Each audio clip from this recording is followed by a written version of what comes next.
Vereador Chicão. Boa tarde a todos, senhor presidente, demais vereadores, ao público presente. Queria agradecer aqui ao professor Irapuã, a professora Ira, por ceder aqui à escola. E queria pedir desculpa por ter chegado atrasado, que a gente teve um compromisso e só deu para chegar agora às 4 horas.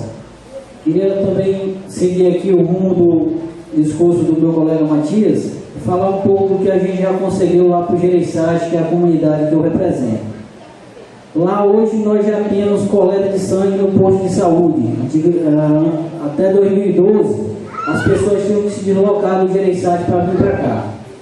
Temos também a construção da UPA, que vai melhorar muito o atendimento da saúde lá no Gereissati e nos bairros adjacentes.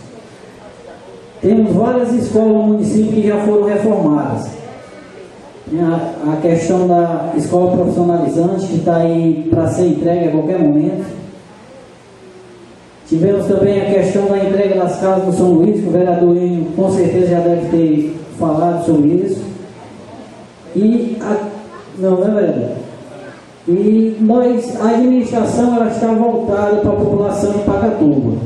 A gente sabe que estamos sofrendo críticas, que realmente o que foi feito até hoje, se comparado com o que necessita ser feito, ainda é muito pouco. Mas eu queria deixar aqui o meu compromisso, que junto com o doutor Alexandre, junto com os demais vereadores, a gente vai fazer o que for melhor para Pacatuba. Aqui nós estamos para trabalhar pela comunidade e pelo povo do nosso município.